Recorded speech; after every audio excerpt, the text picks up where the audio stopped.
Horlicks കുപ്പിക്കകത്ത് തന്നെ അന്തോണിയുടെ അച്ചാറ്. അല്ലാണ്ട് പിന്നെ കുപ്പി പറക്കണവരുടെ ഓളിന്റെ കുപ്പിത്താനി വെള്ളം ഇട്ടിട്ട് ഇങ്ങിട്ട് എടുക്കും. ഓട്ടൂക്കാന്റെ സോപ്പ് കമ്പനിന്ന് ഒരു ബക്കറ്റ് സോപ്പ് വെള്ളൂ, കുപ്പി റെഡി. ആ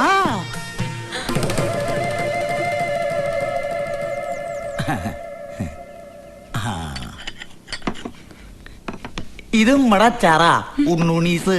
ഇത് നാരങ്ങ, ഇത് മാങ്ങ. ഇത് ക്രാവേ കടയിൽ നിന്ന് മേടിക്കണ മസാലപ്പൊടി എന്ന് പറഞ്ഞ ഇഷ്ടിയപ്പൊടി നമ്മൾ ചേർക്കില്ല. അത് മഞ്ഞൾ പൊടി ആയാലും വത്തലമുളക് ആയാലും ഉലുവ ആയാലും പെരിഞ്ചീരക ആയാലും കടുക് ആയാലും കായ ആയാലും ശരി, നമ്മളെങ്ങനെ പേറ്റി നല്ല ജോറായിട്ട് കഴുകി ഉണക്കി ഒരലിട്ട് ഒലക്ക കൊണ്ട് പൊടിക്കണതാ. ഇവന്റെ ഹിം ഹിം ഹിം മുക്കില് കേട്ട് ചെവി പൊട്ടിയിട്ട് എന്റെ പെങ്ങൾക്ക് അവിടെ കിടന്നുറങ്ങാൻ പറ്റില്ലല്ലോ കുഞ്ഞിപ്പാപ്പനെ.